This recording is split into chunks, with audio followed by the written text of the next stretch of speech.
দুই চারটা পিকচার যদি ফেসবুকে না দেওয়া হয় তাহলে তো হজ কবুলি হবে না, কি তাই না? ডিজিটাল যুগ, আল্লাহর ঘর বাইতুল্লাহ তাওয়াবের সময় যদি দুই চারটা ছবি তুলে যদি ফেসবুকে যদি আপলোড না করি তাহলে তো আর হজ কবুল হবে না। হবে? কপাল পুড়িয়া গেছে ও জন্মভূমির মুসলমান, কপাল পুড়িয়া গেছে। হজ্জে আসওয়াদ পাথর জান্নাতের একটা সাধারণ পাথর ছিল, এই পাথরটা কোনো নবী রাসূলের দেহ না। এই যে 104 খানা কিতাব দুনিয়ার ভিতরে আসছেন, 104 খানা আল্লাহর নাজিলকৃত কোনো কিতাবও না, কোনো নবী রাসূলের কোনো দেহও না, এটা কোনো মসজিদ মাদ্রাসাও না। জান্নাতের একটা পাথর নবীর মহাব্বত লইয়া জান্নাতের বাড়ি ত্যাগ করছে। আপনারা যারা এই শীতের ভিতরে নবীর মহাব্বত নিয়ে আসছেন, নবীর মহাব্বত নিয়ে আজকে এই ময়দানে পিতা মাতার জন্য চোখের পানি ছাড়িয়া নবীর মহাব্বতে এই চক্ষু থেকে পানি ছাড়ার আশা আপনাদের আছে না নাই? এই যে আমরা কষ্ট করতেছি, এর বিনিময়ে আল্লাহ যদি হজ্জে আসওয়াদ পাথরের মতো যদি আমাদেরকে কবুল করে, এর থেকে আর বড় সৌভাগ্যের কিছু আসেনি? আছে? এবার জান্নাতের ভিতরে ওই পাথর যখন প্রস্তাব রাখছে, জিবরিল আমিন যখন আল্লাহর কাছে এই প্রস্তাব দিছে, আল্লাহ রাব্বুল আমিন ডাক দিয়া বলে, ও জিবরিল যাও যাও, পাথরকে সুসংবাদ দাও, আমি মদিনার নবীর কদমে তাকে চুমো দেওয়ার তৌফিক দান করে দিলাম। আজকে বলতেছিলাম ও মুসলমান ইমানদার, দুঃখ হজে যাওয়ার আগে যদি 10 গ্রামকে ডাক দিয়া পিকনিক না করানো হয় তাহলে হজ কবুল হয় না। ডিজিটাল যুগে যদি কয়েকটা ছবি যদি ফেসবুকে আপলোড না দেওয়া হয় তাহলে তো হজ কবুল হয় না।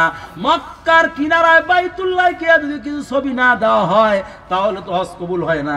আবার কিছু নীতি হয়ে গেছে, যদি 5-7 প্রকারের যদি খেজুর না কিনতে পারি, দেশে গ্রামে এসে যদি পানি বিতরণ না করতে পারি তাহলে তো হজ কবুলই হবে না। আছে না নাই? নাই? আমাদের দিনাজপুরে তো এইসব নাই। আছে? অথচ যদি ওই পাথরের মতো পাগল হইতো, নবীর যদি আশেক হইতো যে হজে যাইতেছি তাবলিগে যাওয়ার কথা বলিয়া অথবা আত্মীয় বাড়ি যাওয়ার কথা বলিয়া গোপনে হজের ময়দানে চলে যাইতো, গিয়া মদিনার নবীর রওজায় গিয়া কান্না করতো, ও পয়গম্বর জান্নাতের বাড়ি ত্যাগ করছে ওই পাথর, উম্মত হইয়া বাংলাদেশ ত্যাগ করলাম, এখানে কোনো খেজুর কিনতে আসি নাই, হাজির রুমাল পরিয়া মানুষ আমাকে হাজি বলবে, আলহাজ বলবে, এই আশা লইয়া আসি নাই, ফেসবুকে স্ট্যাটাস দেওয়ার জন্য, পিকচার পাঠানোর জন্য এই ময়দানে আসি নাই পয়গম্বর। ও পয়গম্বর, দেশের বাড়িতে গিয়া খেজুর বিতরণ করবে এই আশা লইয়া আসি নাই পয়গম্বর। একটা পাথর জান্নাতের বাড়ি ত্যাগ করিয়া আপনার কদমে চুমা রাখতে চায় পয়গম্বর। আমি আপনার বাংলাদেশের একজন নগণ্য উম্মাত, গুনার সাগর লয়ে আসছি, ও পয়গম্বর আপনার কদমে একটু চুমা দিতে চাই।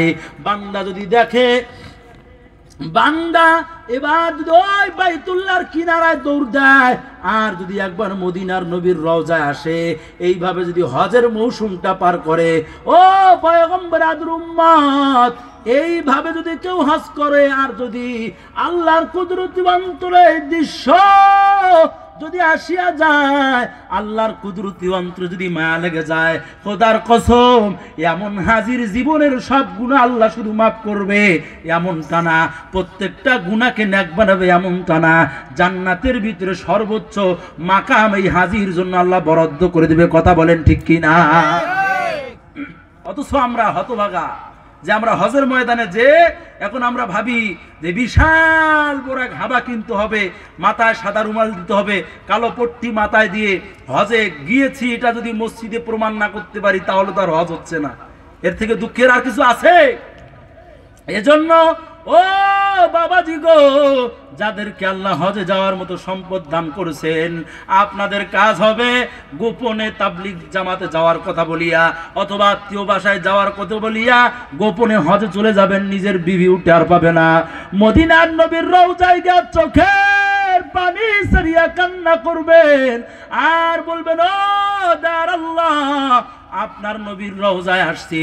হজ্জে আসওয়াদকে কত বড় সৌভাগ্য দান করছেন, আমি অদমকে একটু সৌভাগ্য দান মদিনার নবীর কদমে চুমা রাখতে চাই। বাইতুল্লাহর কিনারায় চোখের পানি ছেড়ে কান্না করবেন। হজের ময়দানে গিয়া কি হবে আমার খেজুর কিনে, কি হবে আমার সাদা রুমাল কিনিয়া, কি হবে আমার কালো পট্টি কিনিয়া, কি হবে আমার হাবা কিনিয়া।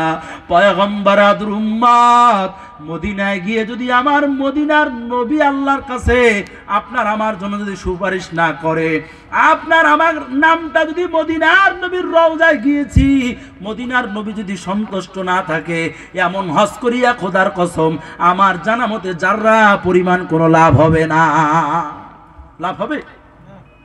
যদি হাজী সাহেব দেখা যেত ওই মদিনার নবীর রওজায় কান্ত আর বাইতুল্লাহর গিলাফ ধরে কান্না করতো, আল্লাহ বাংলাদেশ থেকে আসছি, আমার থেকে খারাপ আর কেউ নাই। বান্দা যখন আল্লাহর বাইতুল্লাহর গেলাফ ধরিয়া যখন কান্না করবে, আব্দুল্লাহ ইবনে আব্বাস, আব্দুল্লাহ ইবনে মাসুদ সহ একাধিক সাহাবী ইকরাম বলেন, যখন মদিনার নবীর রওজায় গিয়া কোনো বান্দা কান্না করে আল্লাহর কুদরতি অন্তরে জোশ মারিয়া যায়, আল্লাহ রব্বুল আলামিন মদিনার নবীর মহব্বতে তার পিছনের সব গুনাহগুলো মাফ করিয়া দেয়। শুধুমাত্র কি তাই নাকি, আদম নবী জান্নাতের থেকে আসার পরে দুনিয়ার জমিনে আসার পরে 350 বছর পার হয়ে গেছে। 350 বছর পার হবার পর আদম নবী ক্ষমা পায় নাই। একদিন হঠাৎ করিয়া আদম নবী ঘুমের তন্দ্রা এসে গেছে, ঘুমের ভাব আসছে, ক্ষমা চাইতেছেন। এমন সময় দোয়া অবস্থায় ঘুমায় পড়ছে, ঘুমের ভিতরে তাকায় দেখে আল্লাহর আরশে লেখা লা ইলাহা ইল্লাল্লাহু মুহাম্মাদুর রাসূলুল্লাহ।